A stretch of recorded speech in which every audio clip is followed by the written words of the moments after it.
उधर 400 वर्ष तपस्या आराधना करके अग्निबिंदु महर्षि ने गंडकी नदी मुक्तिनाथ नेपाल के दामोदर कुंड से भगवान बिंदु माधव के स्वयं वो विग्रह और लक्ष्मी नरसिम्हा शालिग्राम को उधर गंडकी नदी मुक्तिनाथ नेपाल से प्राप्त करके इधर आनंदवन में प्रतिष्ठापन किया।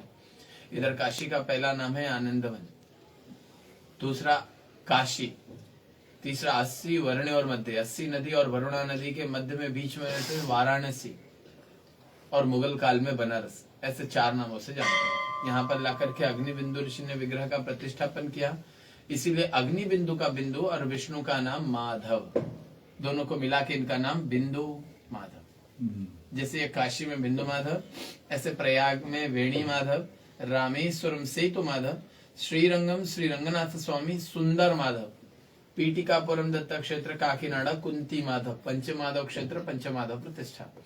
नीचे में आपने गंगा दर्शन किया, उनको पंचगंगा कहते, गंगा, यमुना, सरस्वती, किरणा, धूत पापा। गंगा, यमुना, सरस्वती आपका प्रयागराज से इधर काशी में आया, किरणा, धूत पापा नीचे मिला, इसलिए इनको पंच नद तीर्थ पंचगंगा घाट के नाम से जानते, वो इधर का स्थल पुराण। काशी दर्शन यात्रा श्लोक विशेषवम माधवम ढूंढेम दंडपाणिम च भैरवम वंदे काशी गुहागंगा भवानी मनोकर्णिका। ये संपूर्ण काशी यात्रा श्लोक काशी विश्वनाथ, अन्नपूर्णा, विशालाक्षी, ढूंढी राज गणेश, काल भैरव, दंडपाणी, बिंदु माधव, सभी का दर्शन, मध्यान्ह काल मनोकर्णिका स्नान, काशी यात्रा परिपूर्ण, ऐसा इधर का स्थल पुराण। यह आज से 500 वर्ष पूर्व श्री चैतन्य महाप्रभु जी ने काशीवास किया था, जिसमें कि 3 बार तक 90 दिन काशीवास किया, और नित्य उनकी प्रमुख पंचलीलाएं थी, जैसे नित्य पंचगंगा में स्नान, भगवान बिंदु माधव जी के दर्शन, और भगवान के सामने चैंटिंग करने के बाद प्रभु नाम संकीर्तन से भगवान के सामने उच्च स्वर में गान करते हुए भगवान के सामने वो नृत्य किया करते थे, मतलब नाचते थे। और यहाँ से नाचते हुए काल भैरव के पास में एक स्थान है जिसको जतनवर कहते हैं, लेकिन आपके चैतन्य चरितमृत में लिखा हुआ है चैतन्य वट। तो वो वट वृक्ष था, वही था, लेकिन अभी तो वो वृक्ष नहीं है, लेकिन वो स्थान तो है ही है। तो उस समय बीतने के बाद में उन्होंने उसी स्थान पर सनातन गोस्वामी जी को षडभुज रूप के दर्शन कराए, वो डीडी आज भी वहां पर है। और ये सारी बातों का पता सनातन गोस्वामी जी को लगा, तो सनातन गोस्वामी जी ने श्री चैतन्य महाप्रभु जी से जो शास्त्रार्थ लीला है वो भी वहीं हुई है,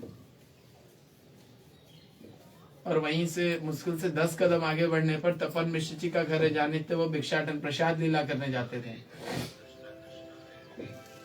वहीं से 100 मीटर दूर पे आपका एक उनकी बैठक है, साइलेंट करो मोबाइल, बैठक है जहां पर ऐसा बताते हैं कि वल्लभाचार्य जी ने उनको वहां पर सुबोधनी भेंट की थी। वो भी स्थान वही है, वहां पर 2 गादियां, एक वल्लभाचार्य जी की है और एक चैतन्य महाप्रभु जी की है। वल्लभाचार्य जी की जो गादी है वो पुष्टि मार्गी संप्रदाय से उनकी सेवा अर्चना पूजा चलती है, बाकी इधर की गादी को उन्होंने सिर्फ बना के रखा हुआ है।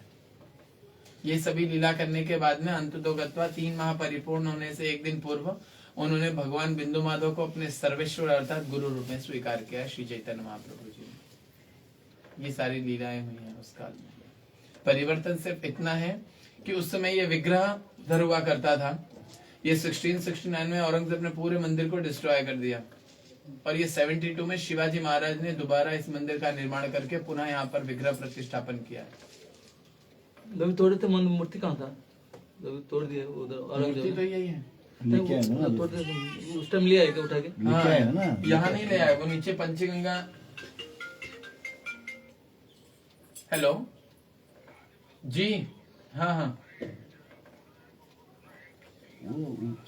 चलो सब लेके आए थे ना, हम लोग तो उठा लिया। नीचे पंचगंगा में अच्छा ठीक है। वो चंदुआ बांधने के लिए तो शायद वो बोले हैं, वो जो डेकोरेशन कर रहा है वहां मंडप में ना, वो ले आएगा, जो मंडप बनाएगा ना यहाँ पर लॉज में, वो लेकर के आएगा अपने साथ। नहीं नहीं, जो डेकोरेशन करेगा मंडप की वो लेके आएगा अपने साथ। हाँ नहीं नहीं, हम गुरुजी को इन्फॉर्म कर देते हैं। ठीक है ठीक है ठीक है।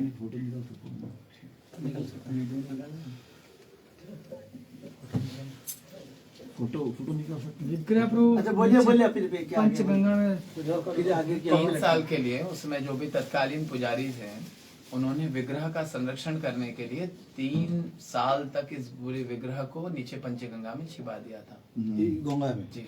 अच्छा 1669 से 72 3 साल हुए ना, 69 70 71 72। कौन सा बांध के ना के सर पानी तो बहता होगा। हाँ, डुबा के उसके नीचे भी मड़िया हुआ करती हैं ना। भगवान है भाई। जितने घाट ऊपर हैं उतने घाट नीचे भी तो हैं, जल के अंदर भी तो मड़ी है, वहां पे इनको छिपाया गया था। जी।